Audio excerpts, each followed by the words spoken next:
Aqui é a professora de História, Gláucia Almeida, e eu convido a vocês para nós fazermos mais uma viagem pela história do Brasil. Nessa videoaula de hoje, nós vamos encerrar uma série de 3 videoaulas falando sobre os indígenas no Brasil. Na primeira videoaula, Indígenas no Brasil 1, nós falamos sobre identidade. Naquela videoaula, se você não assistiu, vai lá, tá super legal. Nós falamos como que é possível nós identificarmos quem é índio e quem não é. Quem é o indígena e quem não é. Na videoaula número 2, Indígenas no Brasil 2, nós falamos sobre a destruição das populações indígenas. E nós fizemos um recorte de tempo, 1500 até 1600. E nós vimos então, nessa videoaula número 2, se você não assistiu, vai lá também assistir, que 3 fatores foram determinantes para a destruição das populações indígenas no Brasil, na América Portuguesa. O primeiro, as doenças. Segundo, os conflitos, tanto diretos como indiretos, e também a fome. Registros históricos nos dizem que nesse recorte de tempo que nós já citamos, nós vimos, e eu falei sobre isso na videoaula anterior, que quando os portugueses chegaram no Brasil, havia mais ou menos 5 milhões de nativos. Devido a esses fatores que eu já citei para vocês, que também está lá na videoaula que eu já falei, vai lá dar uma olhadinha. Quando chegou em 1600, estima-se que esse número de nativos já tinha caído para a metade, aproximadamente 2,5 milhões de nativos. E essa videoaula número 3, eu deixei para nós falarmos hoje um tema que para mim é extremamente importante: imagem. Qual a imagem foi construída do indígena? E aí entra um ponto extremamente importante. Como que se constrói a imagem? Quando se constrói a imagem de um objeto, de uma pessoa, sempre é de fora. É o olhar do outro. E nós não podemos esquecer que naquele momento, todas as pessoas, principalmente a Europa como um todo, estava envolvida nos pensamentos do eurocentrismo e do etnocentrismo. Então, vocês já imaginam qual é a imagem que vai ser construída desse indígena, deste nativo. E aí, para nós continuarmos essa parte, é importante a gente lembrar que eu vou continuar fazendo um recorte de tempo, de 1500 até 1600. Mas por que, professora, você vai escolher este período? Porque sempre a primeira imagem é o que fica. Assim diz o ditado. E realmente vai ser a primeira imagem do nativo que vai para a Europa, que vai para os livros e que vem até nós através dos nossos estudos de história. Estamos sabendo que essa imagem que vai ser construída do indígena, do nativo, vai ser a partir dos olhos de quem vê e dos interesses que essas pessoas têm. Então, a gente vai ver no decorrer da videoaula que essa imagem, durante esse período, ela vai oscilar. Ela vai oscilar entre o bom selvagem e uma besta fera. E para a gente entender um pouquinho melhor sobre isso, a professora falou na aula passada que neste período, entre 1500 a 1600, mas precisamente entre 1500 até 1550, nós temos na historiografia apenas 2 momentos onde se citam a questão do indígena, do nativo. A primeira, na Carta do Achamento, que foi escrita por Pero Vaz de Caminha. e depois uma outra carta escrita por Américo Vespúcio. Depois de 1550, nós vamos ter também alguns registros. Mas entre esses registros, o que mais nos chama a atenção, e eu até citei um pouquinho na videoaula anterior, é uma carta escrita pelo alemão Hans Staden. Eu citei para vocês que esse alemão Hans Staden, ele foi capturado em 1554 pelos índios Tupinambás. E ele, por sorte, não morreu.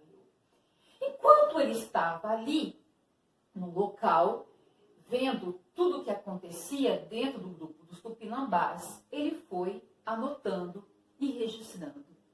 E esses registros feitos por Hans Staden nos chamam a atenção por algumas questões. A primeira questão que chama muita atenção nessa carta foi que ele, ao analisar a convivência diária dos Tupinambás, ele ficou intrigado. Os Tupinambás, quando iam se alimentar, dividiam a comida por igual? Como assim? Todo mundo come igualmente? Mesmo aquele que naquele dia não conseguiu caçar e nem pescar? Ele pensa, nossa, que seres boníssimos! Nessa parte, eles são extremamente evoluídos. Eles realmente são bons selvagens. Se tiver algum paraíso na Terra, deve ser aqui, o paraíso terrial. Mas da mesma forma que ele viu esse ato da divisão da comida, e ele também percebeu que havia uma igualdade na sociedade que era muito peculiar, muito comum para os Tupinambás, ele também registrou um outro fato, que era justamente os momentos onde aconteciam os rituais de antropofagia. Quando os índios, e entre eles os Tupinambás, faziam uso disso, que eram os rituais para comer a carne daqueles que eles tinham capturado em guerra, dos guerreiros de tribos inimigas. E quase sempre isso dentro de um ritual e dentro de um pensamento de vingança. Então, no mesmo momento que esse indígena, ele é um bom selvagem, ele também pratica atos que são condenáveis. E aí eu retorno a falar algo que eu já tinha falado na aula anterior. Nós não estamos aqui para julgar, nós estamos aqui para conhecer. E para a gente entender um pouco mais essa imagem que os portugueses construíram do nativo, nós vamos nos ater em 3 pontos principais. 3 costumes que deixaram os europeus, principalmente os portugueses, de orelha em pé. Entre esses estão, como não estou colocando aqui em ordem de importância, é só para a gente conhecer. O primeiro que nós vamos falar é em relação à questão do sexo. Haviam alguns grupos indígenas que eram poligâmicos. O que é isso, professora? Um indígena poderia ter mais de uma pessoa com ele. Ele podia ter mais de uma relação sexual. Isso não era costume de todas as tribos indígenas. Mas em algumas tribos indígenas isso acontecia. O guerreiro da tribo tinha o direito de ter mais de uma parceira sexual. Como os europeus, os portugueses mais precisamente, extremamente católicos, quando viram isso acharam um absurdo. E foi uma das questões que mais impactou os portugueses, principalmente principalmente os religiosos, os jesuítas que estavam chegando aqui e que já estavam aqui também desde 1500, que faziam parte da companhia de Jesus. Porque para esses jesuítas era um absurdo. Havia algumas tribos que o casamento acontecia. O casamento não acontece só na Igreja Católica ou na Igreja Evangélica. Existem outras formas de casamento. Então, para algumas tribos indígenas, o casamento existia, havia a possibilidade, sim, da poligamia, mas também havia a possibilidade da separação. Como que um católico fervoroso, que se casou aos moldes da Igreja Católica Apostólica Romana, que tinha assumido diante do padre que era na saúde e na doença até que a morte nos separe, perceber que alguns grupos indígenas podiam se separar. Um outro costume que também deixou os portugueses de orelha em pé foi a questão da religião. Porque quando esses religiosos começaram a conversar com os nativos, a primeira coisa que eles começaram a tentar, inclusive os jesuítas tinham vindo para cá com este objetivo, ensinar os nativos a fé católica. Na conversa com os indígenas, os portugueses, os católicos, os jesuítas, perceberam que os indígenas acreditavam em vários deuses. Os portugueses perceberam aquilo, eles falaram, meu Deus, como que pode? Nós vamos ter que salvar essas almas. Vamos ensiná-los que eles estão errados. E os registros históricos, e aí entra a carta do jesuíta, do padre Manuel da Nóbrega, que é muito interessante neste ponto, ele coloca assim, que quando ele percebe que os índios, ele começa a falar para os índios que havia um homem que passou pela terra, Jesus, e que esse homem era muito bom, que ele fazia milagres, que ele era o cara, que ele conseguia até andar em cima das águas. Os índios, quando começaram a escutar, falaram, poxa, cara bom, hein? Cara bom, gostei dele. Parceiro, hein? Gostei. Ah, se ele é bom assim, chama ele para roda. Vamos aqui, vamos comigo. E aí o padre Manuel da Nóbrega vai falar assim, não, você não pode juntá-lo àqueles que você já acredita. Você tem que abrir mão daqueles que vocês acreditam. Aí os indígenas vão falar, não, peraí. Você veio aqui, falou desse Jesus, nós gostamos dele, a gente aceita ele sem problema nenhum. Agora você vai ter que falar, você está me falando que eu vou ter que abrir mão das minhas crenças, dos meus deuses? Não. E esse discurso, este momento, fica muito claro na carta de Manuel da Nóbrega, porque ele fala assim, que os índios tinham crença, mas não tinham fé. Peraí, como assim, professora? A crença é acreditar em tudo. Ela é liberal. Já a fé, ela é única.